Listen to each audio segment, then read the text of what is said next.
I want to talk about grade validity. Yeah. And, I actually, again, this is something else that I talked some months back with Swaggle. We had a good stream talking about this, but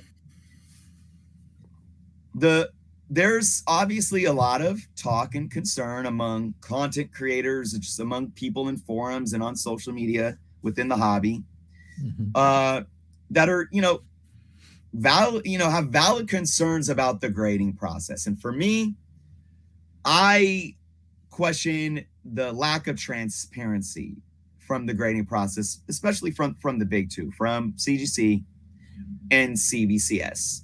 Okay. At least with CBCS, their grader notes are more available. So I think that adds more transparency. With CGC, you don't get them for free, and they're not always there. Like, I've literally had books that came back 9.0s that had no grader notes. And I don't think I've ever had a book 9.4 and higher from CGC that have had grader notes. And again, I haven't submitted crazy amounts, but from my sample size, no book 4.0, 4.6, or excuse me, 9.4, 9.6, 9.8, no grader notes at all. We finally did get a little video, I believe last year, released by CGC with the guy sitting there saying, this is kind of what we do. I personally don't think you scratch the surface.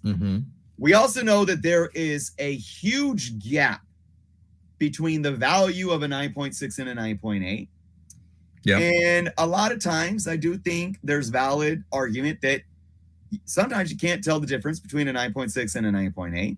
And then there's the questionable times where, like, for me, I got back an Amazing Spider-Man book that had 5 spine ticks that color broke deeply, had a blended edge and some other flaws, and it came back at 9.8.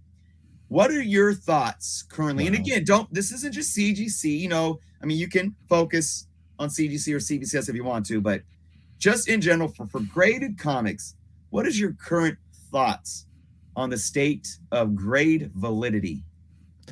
Well, I'll just say before I go into this, I have paid memberships to both CBCS and CGC. So, they both get my money. And I've been a massive proponent, I can't talk tonight, sorry, of buying the book, not the grade, for years. I mean, I can think of at least 5 years back, and that's the way I was looking at it. Because you go to shows, and you're sitting there, you're staring at just walls of slabs, and hopefully you have the opportunity, if you're really hunting a book, to be able to compare and contrast multiple copies before you settle on one. If you're really fortunate, you can even get some that are, the same grade or, half a point plus or minus. And a lot of times I've seen books that are graded, they may be the lower grade of the book, but they present better than the higher grade book. And I think that's something that can be hard for people to understand, is that, if we want to go really philosophical here, grading is an art. It's not a science, right? It's opinion. It's not a formula you can just plug into any human being and get the exact same result every time, which is why we have 3 graders and their grades are average to actually assign the grade, right? Allegedly. Yeah. Has anybody seen, that's another thing. Have we seen the process too? That's another big question, but go ahead, go on. And maybe that's something, if we want to go down that rabbit hole briefly, maybe that's something we can learn from the toy industry, because I know I've seen toy companies where they'll actually provide sub-grades, right? So you'll have the bubble grade, the figure grade, and I think it's the card grade. And you actually see the metadata that goes into the overall grade. So maybe that's something that we could eventually incorporate into the comics world, where we could get a little more granular and have some insight, even if it's just grader 1 grade, grader 2 grade, what have you, right? But ultimately, when it comes down to it, it is definitely possible to have a lower grade book that looks better than a higher grade book, which is where a lot of this can come from. Whether it's, you've got a loose centerfold, whether it's at 1 staple or 2, there are those defects that can happen that drop the grade, but don't drop the presentability of the book. On the other end, I think where I've seen some issues is the quality control after the grading. So like books that become damaged in encapsulation, right, or damaged in transit. And I don't know how we're going to necessarily account for that, especially over the last couple of years where they've just been throwing bodies at the problem. So you've got people who clearly aren't fully trained that are just being thrown at it because we need warm bodies to move through this massive pile of work that's been dumped on us. So I suspect that we may see books that have been graded in the last couple of years for years down the line where the label says one thing, but you look at the book and it's clearly not that. That's a good point too. And I want to make it known, like, you know, recent CGC books, they're wiggling around in that. Oh, in the rattle.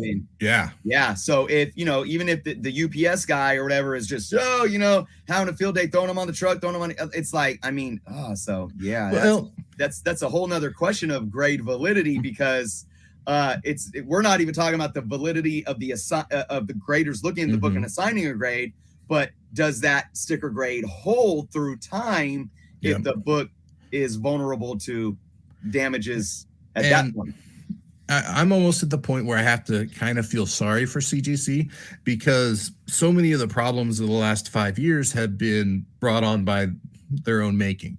From Frankenslab, when we first got the updated holder where they were literally pressing the books between the two sheets of Mylar inside the inner well.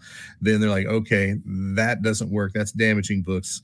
Holy Newton rings. So then we went back to an inner well, but it was still so tight on the encapsulation, everything was still having Newton rings. Now we've got rattly books. It's like we cannot seem to get this fixed to where the inner holder or the inner well and the outer well play nice to where it doesn't impact the presentation of the book on their end. Whereas I really like CBCS's new cases, but there's still a lot of hesitancy in the market with some people to really go after CBCS. So we've got ourselves in a pickle. Yeah, we're gonna get to that one before the night is over for sure. I figured Bronze Age thoughts, grade validity, and we actually fleshed out kind of two different perspectives now to look at grade validity as well. Yeah. So here's my thing, and this is my biggest point when it comes to grading, primarily with the big two, primarily with CGC and CBCS. There is no validity until there's more transparency. And except the one exception is how much validity we as a market assign. And so far, it surprises me how much blind faith we've still had, speaking generally as a market, in that validity. Here's my one thing about, I'll use CGC because Mark Nelson's the one that said this. Mark Nelson has made a comment at least a couple times now that CGC wants to grade and take into account known issues within a run for that particular issue of the comic book. Mm-hmm. And where I get caught up on that is, think about Marvel, which is, most of the market right now is Marvel. When you think about their paper, their coverless books, where it's basically an interior page that's used as a cover, bad quality paper. How come so many of those, if we're lucky, get a 9.8 when you've established the top end of that bell curve of what should be possible, but yet 9.8 still seems to be the cap of that? And even then, it's still hard to get those 9.8s when we know that almost every corner is going to have something. It doesn't happen every single time. Like, luckily, you sometimes get a good cut and you get that book out there. But it just seems like, I know this is something that you've talked about before, Chris. The difference between a 9.6 and a 9.8 sometimes is ephemeral. It doesn't really, it's not something that we can really see as the end user. And maybe in some cases that's because the book did shift around in the slab afterwards and the corner rubbed. But I don't really buy that, just from my own experience seeing brand new comic books, and just kind of focusing on brand new comic books for a second. Those corners happen, and sometimes they get a 9.8 and sometimes they get a 9.6. And yes, it is a bit of an art form, but without that transparency piece that I brought up at the beginning, what I was talking about here, how am I supposed to know what my book's going to get? There is a little bit of hope involved, and you can be very careful and only submit books that are perfect, and you'll get those 9.8s that you're probably looking for in most cases with those modern books. But if the grading criteria is so wishy-washy, then what are we even doing? And again, primarily I'm speaking about CGC with that. CBCS at least does offer those grader notes for their books. But with CGC, every book below a 10 should have grader notes. Agreed. What 100%. what went wrong? Yep. I need that transparency. I need to know more about what your process and what you guys say in an interview with an influencer or on social media. Show me the process. Show me the process behind the scenes once. A to Z. At least. I mean, that's the bare minimum that I need to feel fully confident in those grades. And until then, I'll only trust it as far as the market trusts it. I like what both of you had to say, because I think, Drew, you brought the perspective of how the foundation of the industry should kind of be set, and then, Bronze Age, I feel you brought in that kind of playing the devil's advocate and saying, look, though, this is why I can't trust that foundation, so to say. So I like that nobody here is like either being extremely blind, saying, champion this because it's perfect, but then we're not over here, creating conspiracy theories and saying that CGC is manipulating the market because they're, purposely dwarfing the amount of 9.8s or giving more 9.8. And again, I'm not saying that happens or not, but we're not going to sit here and speculate on that right now. We're talking about the foundations of the grading industry and the grading process. In Bronze Age, I really do agree with you. I agree that it's not necessarily that the grades aren't valid, but we have every right to question them because we don't know. We can't validate them ourselves. So it's like, well, we just got to trust what they say, or we got to trust that it's because of this. We deserve, in my humble opinion, we deserve transparency. And I believe, at least with CGC, it does start with grader notes. I mean, grader notes, without doing anything else, are almost the foundation of transparency, because at least if a book gets a 9.8, you know exactly why. And I'm going to give an example here. And guys, I'm not using EGS as an example to say they're better than anyone else. This is just an example of what I'm talking about. And EGS 9.8 gets the grader's note of corner scuff top, bottom left front cover. Oh, corner scuff, top and bottom of the front left cover. So it just means that on the top and bottom of the spine, there's a little bit of scuff on both ends. So that could have happened like in the shipment process or whatnot, got a little rub, but and that's what really separates the 9.9s and the 10s. I think people argue, well, why aren't more books 9.9s or 10s? Look, I'm not going to argue that personally, because I think you got to understand, I think the 9.9s and the 10s are really come down to maybe a dull cut, or if they're shipped appropriately from Diamond and they they weren't thrown around by UPS, whatever. But I know at least with this why it got a 9.8. There's a lot more they can do, in my opinion, than grader notes, but it starts there. So let me ask you this, and then we'll go backwards. Bronze Age, I'll ask you this, and then Drew, I want you to answer this too. Sure. So kind of coming back around, do you feel that CGC, and now we are focused on CGC, do you think CGC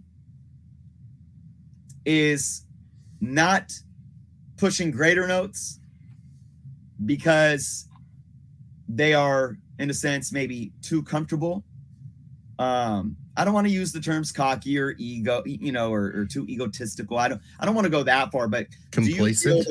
At least, when the executives get together and they're looking at how, their business model, do you feel that maybe it's just, well, we can consolidate our resources, we could save money and not allocate resources for grader notes for every books because we can, because there's already that perception on the market? Do you think maybe that's kind of what's going on, or do you think it's something completely different? Yeah, I think a bit of that ties into something that, especially when people share their opinions about CGC, that I've had to think about is there is sort of this like perception that they're doing things, the conspiracy theorists do come out, and we'll get too far into that, but this is kind of one of those topics where people kind of do glom onto that a little bit, and they think that it's, some sort of, well, we don't have to, or we can be cheaper about it. And I think there's a kernel of truth to that. But I think the bigger thing is, never assume malice when incompetence is equally as possible of a solution. And I think that really, and incompetence may seem a little harsh, but I'm just saying that I don't think that anything that we don't like about CGC is them going, whole hog and being like, this is how we're going to do it, and we don't care what people think. And I think most of those situations are actually more, hey, they're super busy. Even though they keep raising rates, people keep sending in books at really high numbers. And so when they're trying to be on top of the situation as it is right now, how much can we really assume that they're going to be agile and really want to change things and try to incorporate new processes? Now, I personally think for the money that we pay, that Grader Notes should be involved. I think that is, something that, even if it's the second grader taking notes on what the first grader said, or if it's the person who's going to eventually encapsulate the book taking notes of just like one or two things, just give me the main two flaws that held it back. I think that would go a long way towards that transparency piece, which is super important to me. But at the same time, I understand it. I get why they're not, reinventing the wheel for them right now. If people did vote with their dollars and started moving towards CBCS more because they're showing them, hey, we want those grader notes, that's why we're submitting more to CBCS or EGS, then that would obviously result in CGC feeling a need to change. But right now, they're just playing catch up. It feels like, they're like firing on all cylinders as far as they're concerned. They probably are aware of a few of their weaknesses. They're probably aware of the perception of their services, but we're not giving them a monetary reason to change from what I can tell. And until that happens, I don't see why they would, unless they feel like, they have some reason to, or they're finally getting caught up, or, they train all those new people. Then maybe they would roll out some of that stuff as kind of like a breadcrumb for people to follow. But I just don't see them changing anytime soon. And I don't really kind of hold it against them at this point either, which is, it's funny. I don't like that they don't do that, but I also understand it. Right. Appreciate it. Drew, what your thoughts on the lack of grader notes from CGC? What's their mentality here? I think Bronze Age hit it on the head. They don't have to. It's been a gripe in the community for years and years and years now. They haven't changed it. They've made graders notes maybe slightly more accessible, but at the same time, they're also still not providing any details. It's like, how can you get a 9.0, a 9.2, or 9.4 that has 0 graders notes? I have a CBCS 9.6 book that has 5 graders notes listed. Like, they get down and granular and tell you exactly why this book is not a 9.8, but I can't find out why my 9.2 CGC book is 9.2 and not a 9.4 or 9.6 or a 9.8. That doesn't make sense. I think, just as he said, as long as everyone continues to send them books and doesn't withhold their services or go to competition, they have no incentive to change. They can just continue on with the status quo until there's some sort of happening, whether that's people stop sending, or I don't know how you can publicly shame them to the point where they do anything or something like that. But, it's like there has to be some catalyst for them to change. They got to hire, we got to hire Ray Donovan to. There you go. There you go. But I don't think they have a desire to change. I think they're, as has been said, right now they are just 100% focused forward on trying to get through the work that they have. And I don't think innovation or correction of errors is really anything that's front of mind, at least not on something that's an aggravation point for the community versus something that's an actual pain point or breakage in the process. Right. I just want to say, I love that right now we're approaching this not even from a collector standpoint, but from a business standpoint. Both of your guys' answers and how we're looking at this. And for those watching, I want to encourage you all. This is a huge problem that I see within this community. We as collectors react with emotions, and anytime there's something that we don't like, we, like Bronze was saying, we assume, malicious intent, or we go to some crazy extremes of some types of conspiracy theories. And because this community is heavily on social media, that rhetoric and that dialogue gets regurgitated really easily and really fast. And then it does this, and then it becomes a telephone game, and then it becomes groupthink. We don't and I see the same thing when people talk about like fair market value, of books and like the market.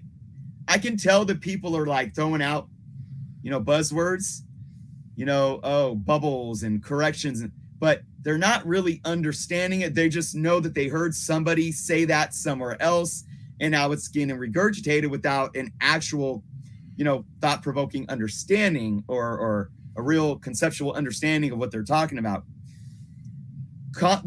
All of this stuff boils down to business and business decisions so much.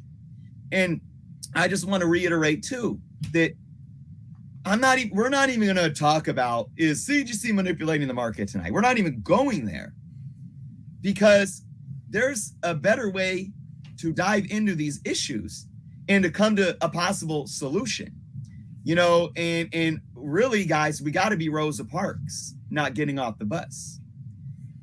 And what I mean by that is, I can guarantee you, CGC isn't sitting there saying, hey, we got to give these people a 9.6s to make sure that the values stay up on the secondary market. Or, hey, our buddy is submitting, 100 books. Let's get them all 9.8s.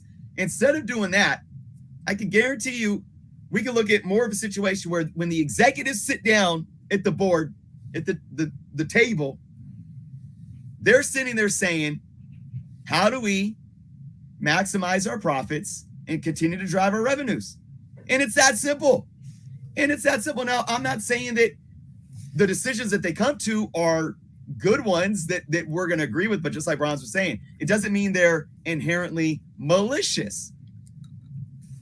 It comes down to business decisions, and they're going to look at the fact that what's making us money, what's hurting us, and what can we change to make more money? And I guarantee you they're putting all these things on the table.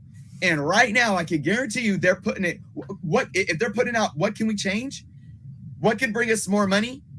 And they list better slabs, faster turnaround time, maybe adding more people at the call center to answer the phones. That can, raising prices, lowering prices, changing the tiers, adding grader notes. I guarantee you that they're looking at, okay, what's next on our list? Adding grader notes. So guys, what do you think? Adding grader notes, is this going to maximize our profits? No? Okay, next. Yeah, are you going to hire somebody to help ship books out?